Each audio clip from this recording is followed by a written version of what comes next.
गंजाम जिला पात्रपुर ब्लॉक अंतर्गत जयंतपुर ग्राम बजार साहि स्थित श्री जगन्नाथ मंदिर प्रांगण में 3 दिन धरी जगज्जननी मां महालक्ष्मी नूतन विग्रह और प्रसाद प्रतिष्ठा उत्सव आडंबर अनुष्ठित हो अनुष्ठित एही विग्रह और प्रसाद प्रतिष्ठा उत्सव में स्थानीय अंचल हजार हजार भक्त महालक्ष्मी नूतन विग्रह और प्रसाद प्रतिष्ठा उत्सव दर्शन उद्देश्य समागम होइथिबा देखिबाकु मिलिथिला। एही परिप्रेक्षी में 3 दिन धरी मंदिर प्रांगण में दीक्षा ग्रहण, कलश यात्रा, अंकुरारोपण, नामयज्ञ, ब्राह्मण बरण, रत्नमुद्रा, जीवन्यास, आलती, पुष्पांजलि, अन्नयज्ञ, होमयज्ञ, सिंहासन प्रतिष्ठा, पादांत ध्वजारोपण, अमृत बेलारे नूतन विग्रह प्रवेश आदि शास्त्र सम्मत मांगलिक कार्यक्रम संपन्न होइथिबा बेले तृतीय दिन में पूर्णाहुति होइथिबा जणापड़िछि। मंदिर प्रतिष्ठाता पुण्यात्मा रामचंद्र सावत सहयोग अनुदान रे आयोजित एही प्रतिष्ठा उत्सव अवसर में 3 दिन धरी सामूहिक अन्नदान और नाम संकीर्तन अनुष्ठित हो जाइछि।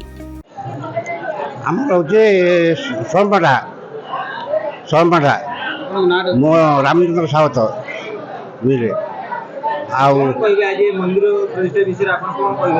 गोटे बंधु गोटे आरंभ कली फास्ट नाती गोटे बंधु गोटे आरंभ कली बंधु होगा ठीक है सब है दुआ चूड़ा है सब है पालन चलला समझ जी हे कहले बापा ये लक्ष्मी दौड़ ना आ लक्ष्मी दौड़ बांध पार सी मुझे आलोचना करी गली पिला पचारि पिला हाँ कले हाँ बांध ना आ जहाँ लगे आम दौ बोली बोले आगे आसी कहली पुलिस बाबू को सी हो बापा तुम दया कर था ये गाँ लोकर साहाଯ୍य आनंद सब होगा भारी खुशी अच्छी भारी खुशी आउ कह खुशी मोर आनंदर कथा कह मो भाग्य जयपुर बासिंदा आदि महालक्ष्मी मंदिर प्रतिष्ठा अवसर रे जो समारोह चली से समारोह पूर्वर तापर वर्तमान परिस्थिति कहवाई आपको जाऊँ आई जगन्नाथ मंदिर आमर पिला समय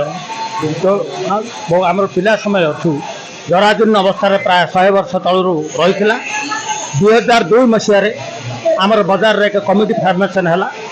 से फार्मेसन कमिटी पर बजारवासी बजार दुकानिया मानकर संपर्क सहयोग आ ग्रामवासी सहयोग आ गवर्नमेंट किसी अनुदान रे यही मंदिर